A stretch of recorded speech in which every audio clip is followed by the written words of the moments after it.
G'day, I'm Dr. Friday, and this is the Dr. Friday Show. And here, of course, is my mate Hercules, the big dog of finance. And today we've got an awesome show for you. Of course, we got the tax corner, where internet businesses had better watch out. And then the cooking corner, where we have dependent pie. So you're going to find out who can you really deduct from your taxes. Of course, the breaking news. Keep watching. We're also going to take the kids corner, how to build dreams for our kids, and all kinds of other fabulous. Have your pen and paper ready, because keep watching the Dr. Friday Show. Tax class is in session. Hope you have your pen and paper, because we have 5, that's right, count it, 5 different tax deductions we're going to cover in detail. Auto expense. You know, I talk a lot about auto expense. When we're getting into auto expenses, it's something that you need to make sure you're doing 2 things. If you're an employee, your boss may say, you know what, you need to go pick up this, you need to go take care of this, you need to take your car and go do something. That can be a tax deduction for you. If they're reimbursing you 55 cents a mile, then most likely you'll have nothing. But if they're not giving you the money, or maybe only half of it, this can be a very good tax deduction. Self-employed, it's an awesome tax deduction. We get 55 cents a mile. You track everything from the moment you leave your home office to when you get back into your home. Those can be very, very good tax deductions. Okay, let's think of another thing. When it comes to auto, keep a mileage log, guys. This is also a very big area for the Internal Revenue Service to take a bite out of you. Let's go to the next one, job-related expenses. A lot of times people think I could continue education courses, or I'm doing something that's sort of similar to what I do at the job, so that might be a good tax deduction. It isn't. You can only take off job-related educational expenses, I should say, when it comes to advancing yourself in your job, keeping your job or advancing yourself. If it's just a matter that you're curious about something and you want to take a course, not a tax deduction.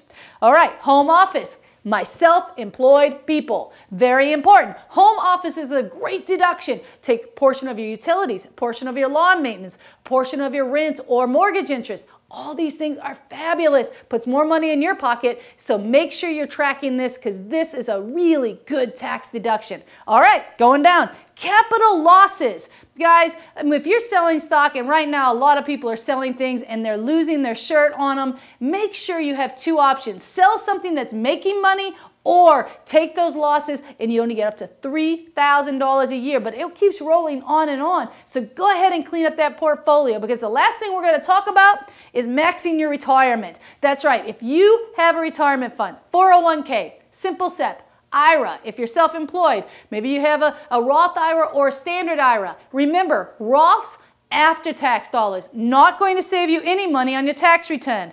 If it's a standard IRA, you can put up to $5,000 or $6,000, depending on your age, into it. Very, very important, because that can put more money in your pocket. So you want to be able to put more in your pocket for the future and reduce your taxes. So maximize your retirement. These are great ways, and many, many people are not taking full advantage. If you want to know more, or you just need the best to do your taxes, you need to call me, 615-367-0819.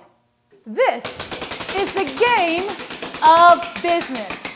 And I keep getting a lot, I mean a lot of people asking me, I run an internet business, what kind of taxes am I responsible for? So we're going to do, very quickly, some of the questions that you've given me by email. The first one is, are federal and state income taxes required for every business? Federal and state income taxes are based on what the laws are. The federal, everybody's responsible. All states have to file federal tax returns. State, now that's different. If you are in the state of Tennessee, then guess what? No income tax, unless 2 things. You are operating as an LLC or a corporation, then there is what's called franchise excise. And if you have a lot of interest and dividends earned outside of the state, or maybe your business is loaning money to individuals, then you have what's called the Halls tax. So therefore, there could be an income tax for you. But in most cases, not going to happen. Okay, the next one, guys. Do I still have to pay taxes if my business went bankrupt? That's a really great one, because you think, hey, I went bankrupt, I don't have anything. Not If your company went bankrupt, you still have taxes that have to be filed. In many cases, of course, it means that you will owe no tax because you probably lost more. But when you're going into bankruptcy, the big misconception is you are now wiping off debt that you might have used for losses in the past years. You now have to reclaim that as income in some cases. Not always. Sometimes that's just forgiven and you're able to move forward. Make sure you're dealing with a tax expert on that or you can get in some serious hot water. All right, let's see what we have here. Wow, that was a tough one to get. Here's a tough question. Does everyone who owns a business pay taxes? No. Some people actually get money back when they're done because they work a real job. Then they have a business and they put those two together and guess what? Sometimes the losses on your business can give you money back on your income taxes from your W-2, right? So again, moving right on, we have 6 tax people and businesses must pay. List 6 different taxes. I guess they want to know some of the taxes they're responsible. Even though you're an internet business, here's the list. Sales tax, most likely would be responsible for. If you are an entity like an LLC or a sub-S, franchise excise, business tax, personal property taxes, and of course you also have federal income taxes, and sometimes depending on where you're at you could have like a Halls tax or some other tax if you're a big truck. So make sure you know your business and what taxes you're dealing with. There's one more real quick, let's see if we can get to it. It says when you open an internet business, what should you know? You need to get a business license. You need to make sure if you're a sole proprietorship you're getting individual federal ID number. You need me to help you set up your business. So if you have any questions, pick up the phone, 615-367-0819.